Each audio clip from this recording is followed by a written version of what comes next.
অবশেষে শেখ হাসিনার বিজয় হলো। শেখ হাসিনা যে পরিকল্পনা করেছিল সেই পরিকল্পনাটাই বাস্তবায়িত হলো। ইউনূস সরকারকে অপসারণ করার যে ষড়যন্ত্র চলছে দেশের বাইরে বাইরে এবং ভেতরে, আমাকে ডাক্তার দরকার নাই, ছাত্র দরকার নেই, আগে যেরকম আসলে ওরকম থাকলেই ভালো। বন্ধুরা, মোহাম্মদ ইউনূস বাংলাদেশে একটা স্বৈরতন্ত্র প্রতিষ্ঠা করার জন্য চেষ্টা করছে। ডক্টর মোহাম্মদ ইউনূস স্যারের বিপদ আসছে। আসসালামু আলাইকুম প্রিয় দর্শক, আজকে খুব ইম্পর্টেন্ট একটি ভিডিওতে আপনাকে জানাই স্বাগতম। দর্শক, শুরুতে ভিডিওর কিছু অংশ বিশেষ দেখে আশা করি বুঝতে পেরেছেন আমাদের আজকের ভিডিওটি ঠিক কতটা গুরুত্বপূর্ণ। কারণ বর্তমানে দেশের রাজনীতির যে পরিস্থিতি, তাতে কিন্তু দেশে কখন যে কি ঘটে যায় তা কিন্তু বলা মুশকিল।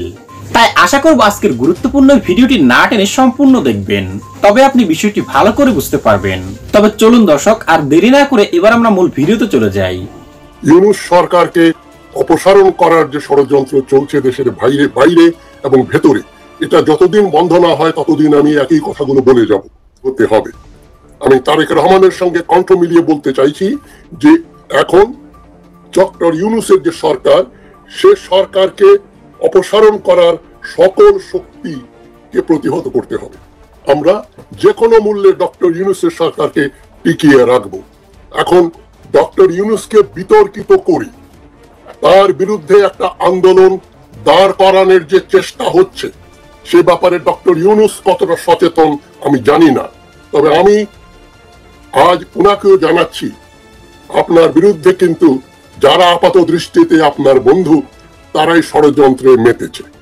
এবং মার্কিন যুক্তরাষ্ট্রের পালা বদলের পরে, জানুয়ারির 20 তারিখের পরে ওয়াশিংটনেও আপনার কোনো বন্ধু থাকবে না।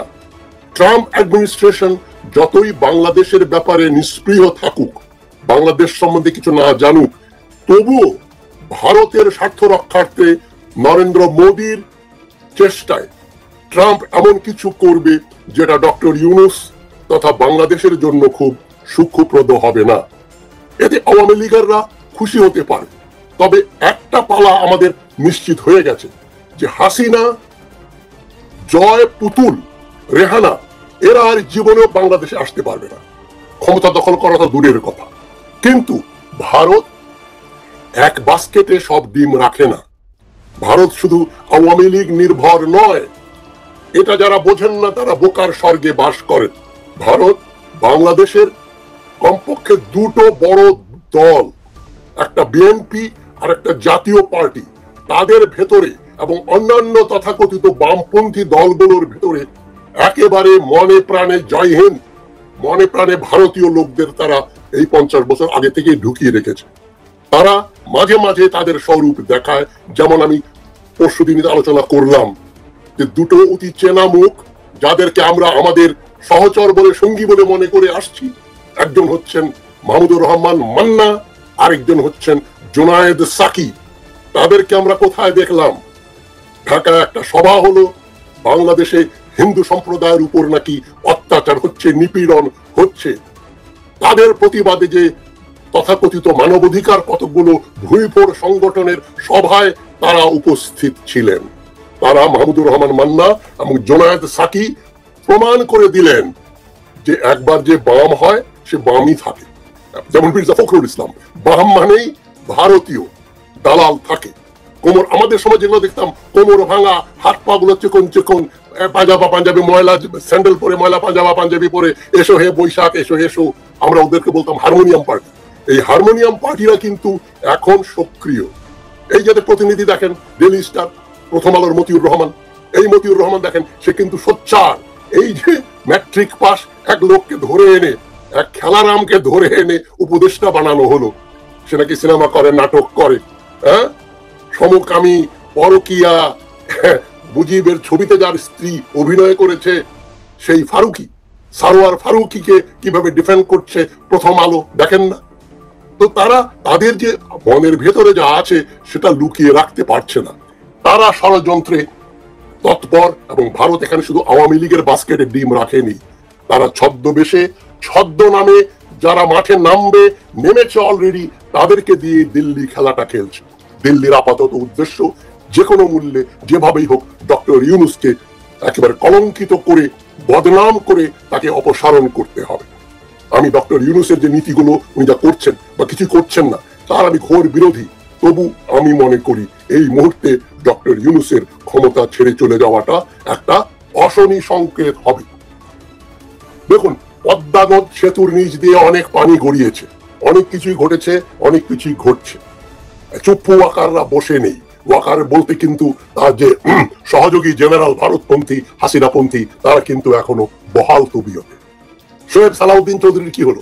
ব্লিটজের এডিটর যে জেরুজালেম পোস্টে লেখা লিখলো আমার বিরুদ্ধে প্রচন্ড বিষোদ্গার করেছে, আমি নাকি Pakistani agent, Israeli agent. Shoaib Chowdhury, আমি স্বরাষ্ট্র উপদেষ্টা জেনারেল জাহাঙ্গীরকে জিজ্ঞেস করছি, শোয়েব চৌধুরী এখনো মুক্ত কেন? এবং জাস্টিস খায়রুল কবির, জাস্টিস নিজামুল হক এখনো তারা কারাগারে মেঝের উপর শোয়ানোর ব্যবস্থা করা হলো না কেন? জিজ্ঞেস করতে পারি জেনারেল সাহেব? তো দেখেন, যারা ওয়াকারকে এখনো দেশপ্রেমিক মনে করেন তাদের আমি নিন্দা করছি না, তাদেরকে আমি বড় জোর করুণা করতে পারি। তবে আজকে যে কথাগুলো বলার জন্য আমি এসছি, একটু সময় নিলাম। বাংলাদেশ কিন্তু ভারতের জন্য একটা অ্যাসেট, দিনে দিনে তারা গড়েছে। এই যে বাবা মা অনেক সময় যাদের এক সন্তান থাকে তাকে দুধ মাখন দিয়ে মানুষ করে যাতে বৃদ্ধ বয়সে সেই ছেলে তাদের দেখাশোনা করতে পারে। বাংলাদেশ হচ্ছে ভারতের সেই রকম এক মায়ের এক পুত। তাকে রক্ষা করার জন্য, ভারতের স্বার্থে ট্রানজিট নেওয়ার জন্য, ভারতের স্বার্থ রক্ষার জন্য বাংলাদেশকে তারা গড়ে তুলেছে 1971 সাল থেকে। এখন হাসিনার অপসারণ দিল্লিকে প্যানিকে ফেলে দিয়েছে, তাদের একটা ত্রাসের মধ্যে পড়েছে। এত যত্ন করে যাকে বানালাম সেই চলে গেল, হাসিনা চলে গেল। এটা নরেন্দ্র মোদী তথা ভারতীয়রা সহ্য করতে পারেনি। তারা এই তিতা কুইনিনের পিল তারা হজম করতে পারছে না। ভারত খুব ভালোভাবে জানে যে হাসিনাকে আর ফিরিয়ে আনা যাবে না, তাই ভারতীয় সরকারের মুখপাত্র বলে দিয়েছে তাকে আমরা প্রধানমন্ত্রী নয়, তাকে আমরা প্রাক্তন প্রধানমন্ত্রী মনে করি। আপনি আপনাদের দৃষ্টি আকর্ষণ করছি, ভারতে একটা নিউজ আউটলেট আছে নিউজ 18, আপনারা গুগল করলে দেখবেন নিউজ 18 গুগল করে দেখেন, সেখানে একটা নিউজ বেরিয়েছে। মনোজ গুপ্ত নামে এক ব্যক্তি একটা লেখা লিখেছেন, এটা নভেম্বরের 10 তারিখে বেরিয়েছে, নভেম্বরের 11 তারিখে বেরিয়েছে এবং তাদের ওয়েব পেজেও এসছে আরো আগে। নিউজ 18 কি বলছে? Bangladesh interim government gets more power, what it means for India. মানে according to intelligence sources in India, the move is equivalent to establishing a dictatorial regime in Bangladesh. বাংলাদেশে কি হচ্ছে? ইন্টারিম সরকার, ইউনূস সরকার, অন্তর্বর্তীকালীন সরকার আরো ক্ষমতাধর হচ্ছে। এবং এর মানে কি? এর মানে হচ্ছে ইউনূস একটা ডিক্টেটর হিসেবে উত্থান হচ্ছে। আরে বাবা, উনি নির্বাচন দিয়ে নিজেই বলেছেন, আমরা সবাই জানি বড় জোর 2025-এর শেষ পর্যন্ত উনি থাকবেন। বড় জোর 1 বছর আছেন। ডিক্টেটর 1 বছরের জন্য আসে না, ডিক্টেটর 15, 20, 30, 40 বছরের জন্য আসে। হাসিনা যেমন 15 বছর ছিল, সে ছিল ডিক্টেটর, তার বাবার উদ্দেশ্য ছিল আজীবন শাসন করবে। ডক্টর ইউনূসের এই ধরনের কোনো অভিলাষ নেই। কিন্তু মনোজ গুপ্ত লিখছেন নিউজ 18 চ্যানেলে, নিউজ 18 মনোজ গুপ্ত, MANOJ মনোজ গুপ্তা, এই ক্লিক করলে পাবেন, গুগলে পেয়ে যাবেন কি লিখছে ইউনূস সম্পর্কে। ইউনূস নাকি চিরকাল থাকার জন্য পরিকল্পনা করছেন ডিক্টেটর হিসাবে। সুতরাং, এবং সেখানে মনোজ গুপ্তা আলো লিখছেন, এই যে মারামারি করা হলো, মারা হলো ট্রাম্পপন্থী ডেমনস্ট্রেটরদের, যারা ট্রাম্পের পক্ষে রাস্তায় নেমেছিলেন, তাদের নাকি এমন পেটানো হয়েছে, এমন মারধর হয়েছে, অত্যাচার হয়েছে। কিন্তু সুপ্রিম কোর্ট, বাংলাদেশের সুপ্রিম কোর্ট বা যে কোনো আদালত ইউনূস সরকারকে নাকি এটা প্রশ্নও করতে পারে না।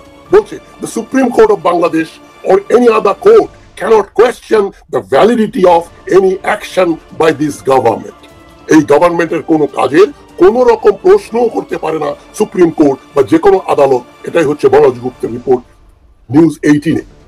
সুতরাং তারা বলছে the idea is clear that every human or inhuman action is valid in Bangladesh. They want to carve human rights. They want to carve human rights and courts will not see their actions. Manoj Gupta বলছেন তারা কোনো কিছু দেখবে না। We have seen dictatorial regimes in the world, including in our immediate neighborhood, Pakistan. আমরা পাকিস্তান সহ পৃথিবীতে বহু ডিক্টেটোরিয়াল শাসন দেখেছি, এখন এটা দেখছি আমরা ডক্টর ইউনূস ডিক্টেটর হয়ে নাকি এখন দেশ শাসন করছেন। এদিকে আবার আসাম ট্রিবিউন একটা পত্রিকা গুয়াহাটি থেকে বের হয়, তারা বলছে radical insurgency in Bangladesh major threat to piece in Assam. বাংলাদেশে নাকি এক্সট্রিমিস্ট চরমপন্থীদের উত্থান আসামের জন্য একটা বিরাট থ্রেট।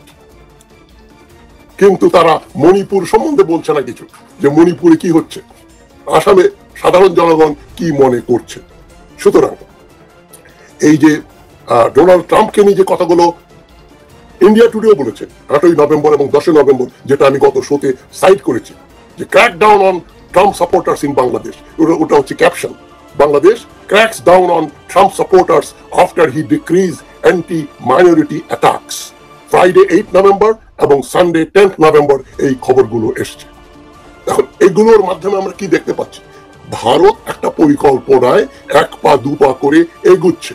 সেই পরিকল্পনাটা কি, ডক্টর ইউনূসের সরকারকে অবৈধ ঘোষণা করে তাকে জনপ্রিয়তা শেষ করে দিয়ে সরিয়ে ফেলতে হবে।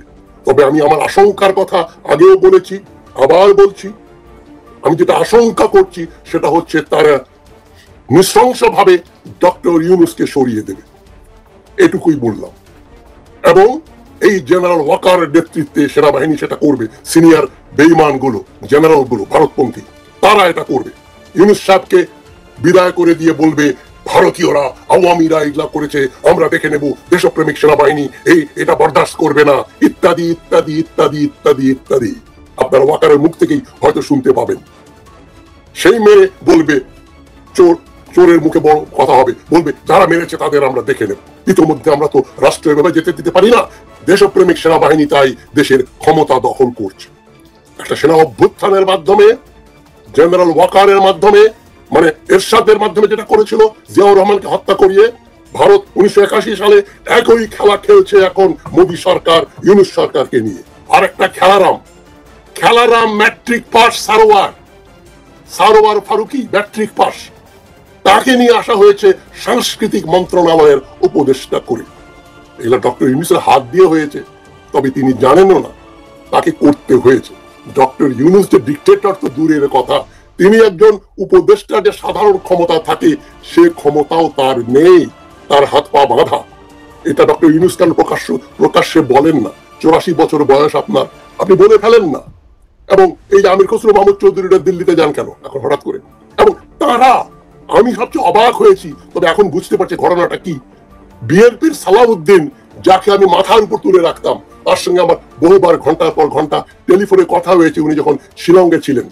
আমি ওনাকে বলেছিলাম আপনি রাতের আধারে পালিয়ে চলে আসেন না কেন, মনে বলছে না হাসিনা আমাকে ধরে ফেলবে। তিনি পর্যন্ত চুপ্পুর অপসারণ এবং আওয়ামী লীগের নিষিদ্ধের প্রতিবাদ করলেন। দুঃখ কোথায় রাখবো? শস্যের ভিতরে ভূত, এই শব্দটা উনি ব্যবহার করেছিলেন। সালাউদ্দিন সাহেব আমাকে বলেছিলেন বিএনপি কি করবে, বিএনপি শস্যের ভিতরে ভূত, মানে বিএনপির ভিতরে ভারতপন্থী আওয়ামীপন্থীর লোকজন আছে। আমার তো মনে হয় সালাউদ্দিন সাহেব, আমি দুঃখিত যে আপনাকেও আমার প্রচন্ড রকম সন্দেহ হয় যে আপনি এখন কোন খেলা খেলছেন। পুরো জিনিসটা আপনার গায়ে ভর ব্যাপারটাই কি পাতানো খেলা ছিল? যাই হোক, বিএনপির ভিতরে প্রচুর ভারতীয় দালাল ঢুকেছে, আওয়ামী দালাল ঢুকেছে। আমি তারেক রহমান সাহেবকে অনুরোধ করছি, স্বনির্বন্ধ অনুরোধ করছি, আপনি একটু নজর দিন। আপনি যে কথা বলেছেন ডক্টর ইউনূস সম্পর্কে আমি সম্পূর্ণ একমত। এখন আমি মনে করি ডক্টর ইউনূস বিএনপির তারেক রহমান, খালেদা জিয়াদেরকে নিয়ে, মাহমুদুর রহমান সাহেবদের নিয়ে একটা শক্ত সমর্থ সরকার গঠন করে একটা নির্বাচনের ব্যবস্থা করবেন আইন কানুন পরিবর্তনের পরে। এর আগে দেশবাসী, ছাত্র জনতা, ছাত্রদের বলছি, তোমরা এই ফারুকি যাতে অফিসে ঢুকতে না পারে সে ব্যবস্থা করে দাও, যেন ছেড়ে দে মা কেঁদে বাঁচি। যার স্ত্রী হাসিনার সঙ্গে ছবি দেখলাম, বঙ্গবন্ধু মুজিবুর রহমান ছবির ফজিলতুন্নেসার অভিনয় করেছে। তারা যে 100% আওয়ামী ঘরানা, বাংলাদেশ বিরোধী, ভারত বন্ধু, তাদেরকে ডক্টর ইউনূস ওই ধরনের এক কুলাঙ্গার, যে পরকিয়া আর সমকামিতা প্রমোট করে তার সিনেমা দিয়ে, সেই সারোয়ার ফারুকিকে উপদেষ্টা বানিয়েছে। এর লজ্জা কোথায় রাখবো? ম্যাট্রিক পাস, কিন্তু দেশে যেন আর শিক্ষিত লোকের আকাল পড়ে গেছে। তো প্রিয় দর্শক, ভিডিওটি দেখার পর আপনার কি মনে হয়েছে? কমেন্ট করে জানিয়ে দিন আপনার মূল্যবান মতামতটুকু।